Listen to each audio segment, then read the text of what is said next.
రుణమాఫీపై కాంగ్రెస్ బీఆర్ఎస్ల మధ్య మాటల తూటాలు పేలుతున్నాయి. ముఖ్యమంత్రి రేవంత్ రెడ్డి తనపై చేసిన కామెంట్స్ కి అదే స్థాయిలో కౌంటర్ ఇచ్చారు మాజీ మంత్రి హరీష్ రావు. ఆ డైలాగ్ వార్ని ఇప్పుడు చూద్దాం. నీకు ఏమాత్రమైన సిగ్గు సేరం ఉంటే రాజీనామా చెయ్యి. మాట తప్పని పార్టీ కాంగ్రెస్ పార్టీ రుణమాఫీ చేసింది. నేను విసిరిన సవాల్ను వెనక్కి తీసుకుంటున్నానని తెలంగాణ రైతాంగానికి క్షమాపణ చెప్పు.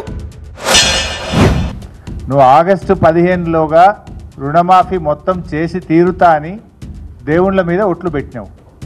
కానీ చేసింది ఏంది? పాక్షికంగా మాత్రమే చేసినావు. నేను పాక్షికంగా చేసిన తప్పయింది అని క్షమాపణ అడుగు. లేదు నీకు నిజాయితీ ఉంటే రాజీనామా చేయి.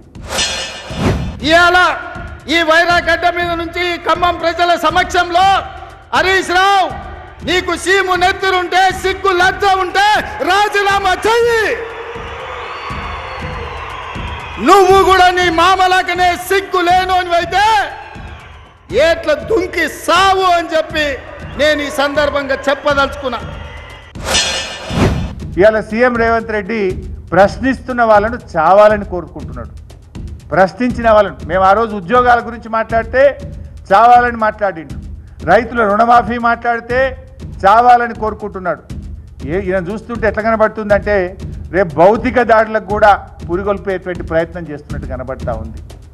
అంటే ఇవాళ చావాలనుకున్నాడు, రేపు చంపడానికైనా ప్రయత్నం చేస్తాడా అనే అనుమానం కలుగుతూ ఉంది. ఈరోజు ఇవాళ 15 ఆగస్టు సరిగ్గా 27 రోజుల్లో 18,000 కోట్ల రూపాయలు రైతుల ఖాతాలోకి బదిలీ చేసిన ప్రభుత్వం పార్టీ ఏదైనా ఉందంటే ఈ దేశంలో అది కాంగ్రెస్ పార్టీ, తెలంగాణ ప్రభుత్వం అని నేను చెప్పదలుచుకున్నా.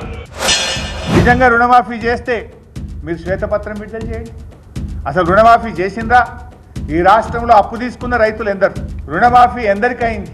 ఎంత డబ్బు రైతుల ఖాతాల్లో బదిలీ అయింది? ఎంతమంది రైతులకు రుణమాఫీ అయింది? ఇంకా ఎంతమంది రైతులు మిగిలిపోయినరో శ్వేతపత్రం విడుదల చేయండి. నువ్వు పెట్టినావు కదా అసెంబ్లీలో నీటిపారుదల మీద శ్వేతపత్రం అని, అప్పుల మీద శ్వేతపత్రం పెట్టినావు కదా. రుణమాఫీ మీద శ్వేతపత్రం ఎందుకు విడుదల చేయవు అని నేను అడుగుతాను.